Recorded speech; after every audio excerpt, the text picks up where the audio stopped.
우리 옆에 교우들과 인사하고 시작하겠습니다. 사랑하고 축복합니다. 사랑하고 축복합니다.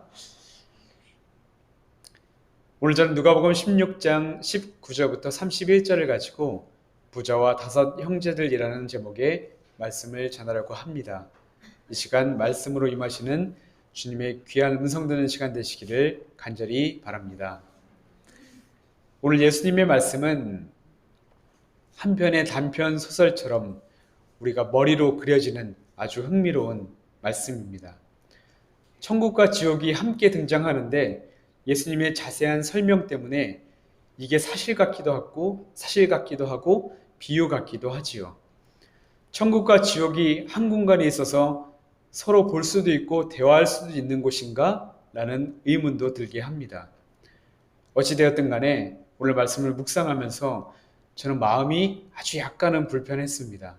왜냐하면 부자가 너무 이기적인 것 아닌가라는 생각 때문이었어요.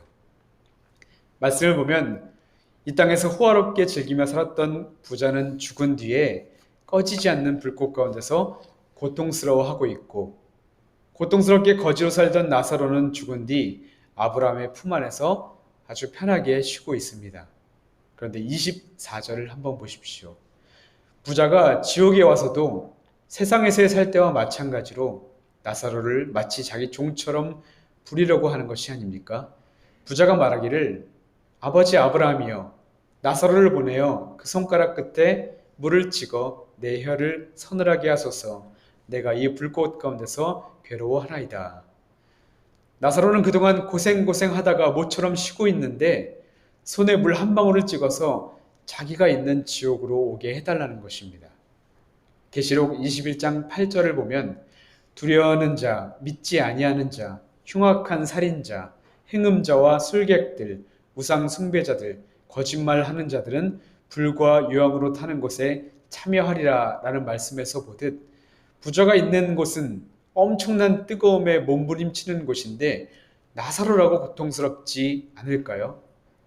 물론 부자가 얼마나 괴롭고 목이 말랐으면 고작 손가락 끝에 물 한 방울 찍어서 혀에 묻혀달라고 했을까요? 그럼에도 불구하고 죽어서까지 나사로를 이리 보내달라 저리 보내달라 하는 것은 공평하지 못한 것이 분명합니다. 그러면 잠시 19절부터 나오는 두 사람의 생전 시절로 한번 들어가 보겠습니다. 부자와 나사로의 상황은 완전히 반대였습니다. 부자는 자색옷과 고운 베옷을 입었다고 하는데 자색옷은 왕족과 귀족들만 입을 수 있었던 옷으로 1.5g의 자색을 만들기 위해 무려 4.5톤의 조개를 희생시켜야만 얻을 수 있었던 아주 귀한 옷이었고, 고운 베옷은 이집트에서 수입해오는 명품 속옷이었다고 하지요. 또한 부자는 매일 산의 진미가 가득한 음식을 먹으며 호화롭게 살았습니다. 반면 나사로는 어떻습니까? 그는 헌데투성이로 부자의 대문 앞에 버려진 채 있었다라고 이야기합니다. 버려져 있다라는 헬라어 원문은 몸을 가눌 수 없다라는 뜻으로 그는 큰 병을 앓고 있었거나 장애를 가진 사람이었던 것입니다. 또한 나사로를 상대해 주는 것은 개들밖에 없었다고 하는데 우리는 개를 가족처럼 사랑하고 아끼지만 당시 이스라엘에서 개들은 더러운 동물로 취급됐습니다.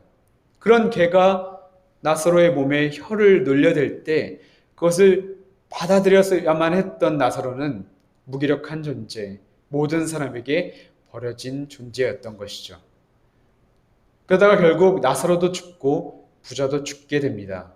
아마도 부자는 장례식마저도 호화스러웠을 것입니다. 반면 나사로는 누구 하나 장사 지내주지 않고 쓸쓸하게 죽음을 맞이했을 것입니다.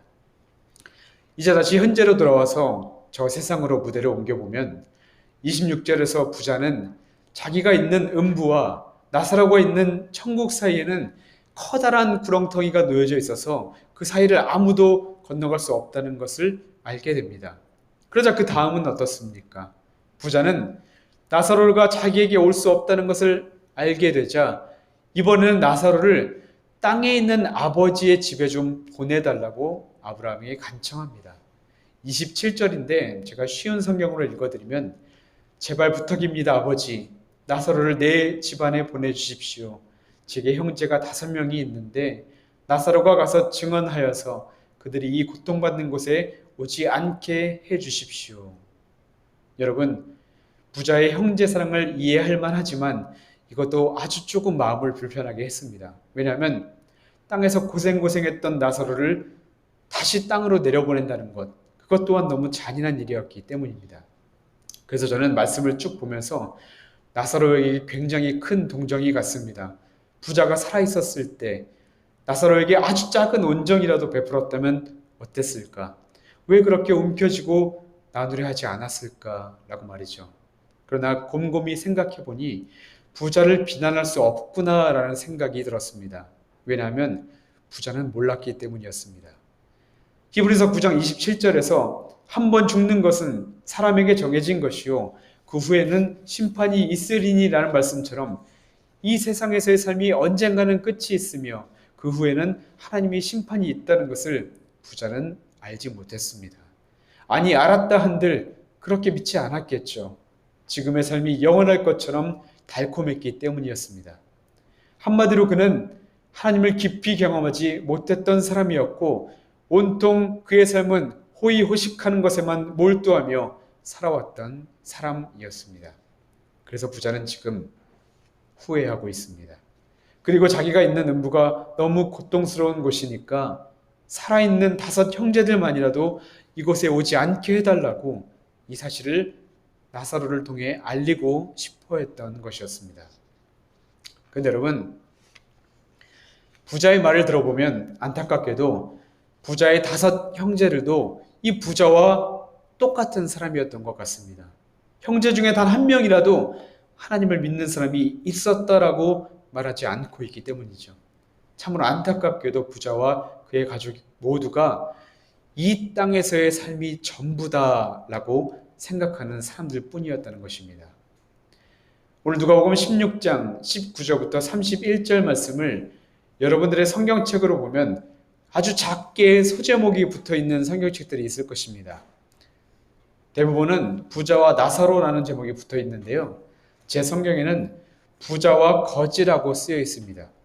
그런데 예수님의 비유 해석에 탁월한 독일 신학자 야곱 예레미야스는 이 비유의 제목을 이렇게 불러야 한다고 설명합니다.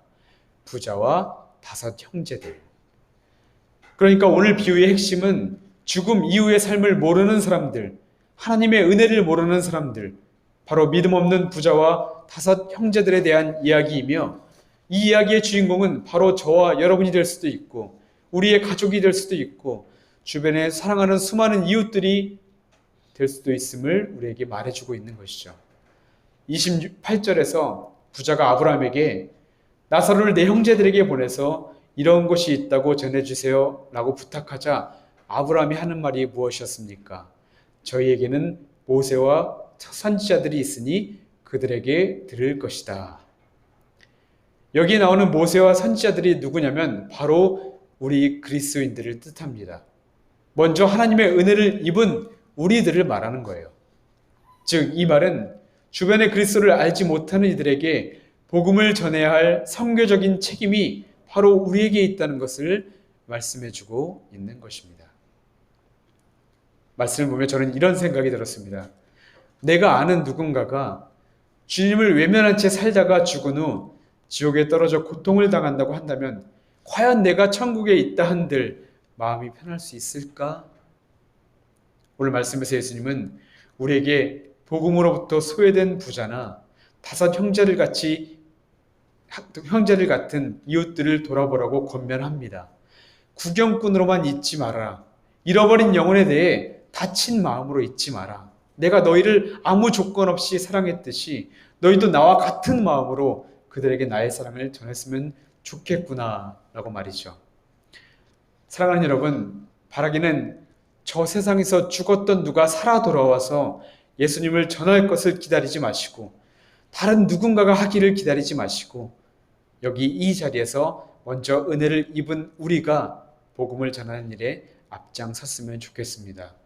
그렇게 우리 모두가 살아있는 전도지가 되어 생명을 살리는 전도자로 살아갈 때 단 1 명의 영혼이라도 주님께 돌아오기를 주님의 이름으로 축복합니다. 오늘 주님의 비유에는 우리가 놓치기 쉬운 아주 중요하고도 귀한 메시지가 하나 더 담겨져 있는데요.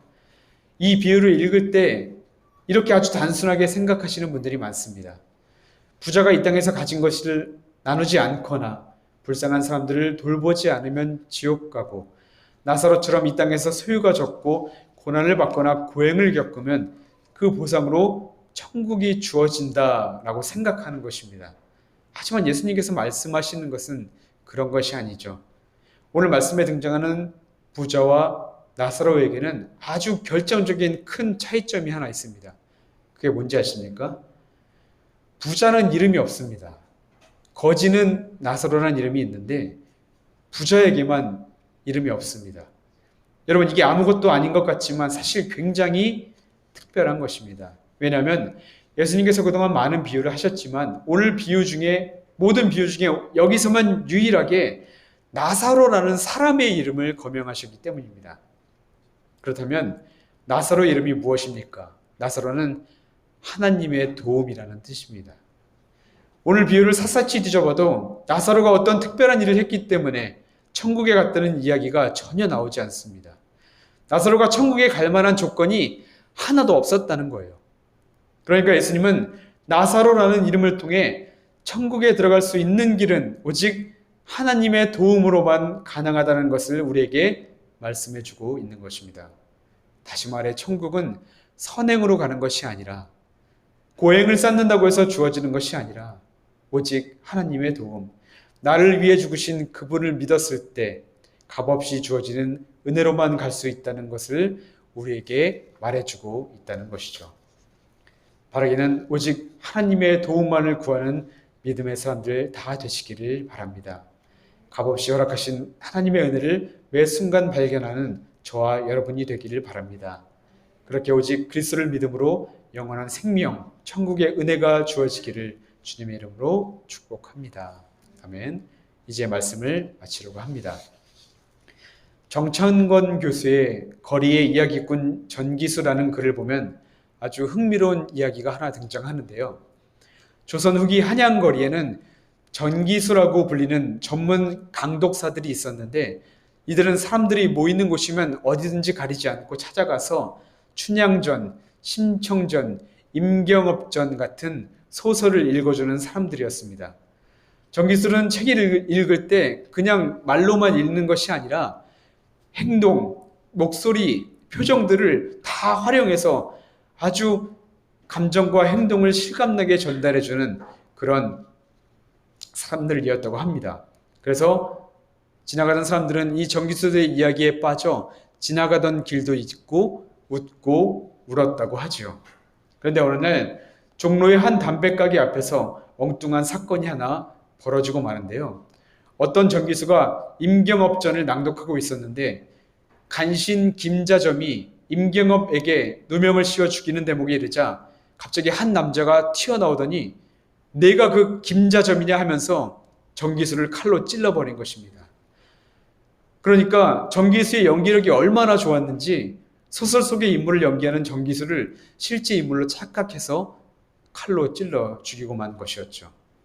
칼을 맞을 정도로 전기수의 연기가 실감이 났고 사람들로부터 공감을 불러 일으켰던 것이었습니다. 저는 이 글을 읽고 이런 생각이 들었습니다. 전기수는 연기를 한 것이지만 우리는 실제로 정말 진정으로 예수님과 함께 예수님처럼 살 수 있을까? 아니 정말 그리스도인처럼 살 수 없을까? 라는 것을 말이죠. 무늬만 그리스도인이 아니라 진정으로 내가 주 안에, 주가 내 안에 계셔서 우리가 있는 어느 곳이든 푸른 초장으로 변하고 주님의 따뜻한 손길이 느껴지며 마치 천국에 와 있는 듯한 실감나는 삶. 그렇게 주님과 함께 그리스도의 사랑을 전할 때 하나님을 믿지 않는 사람들로부터 역시 그리스도인은 달라 하는 감동이 일어난다면 얼마나 좋을까. 이것이 바로 전도의 시작이 아닐까라는 것을 말이죠. 바라기는 먼저는 우리 자신에게 그리고 우리의 가족, 친지, 이웃들에게 하나님의 은혜, 하나님의 도우심이 함께하기를 바랍니다. 그리고 우리 안에 함께하시는 주님과 함께 하나님의 은혜와 사랑을 삶으로 전하며 살기를 소망합니다. 그렇게 우리를 통해 여러분의 가족, 여러분의 삶의 자리에서 만나는 수많은 사람들이 주님의 사랑을 알고 믿어 마지막 날 하나님의 은혜로 천국에 거하게 되기를 주님의 이름으로 축복합니다. 아멘. 기도하겠습니다.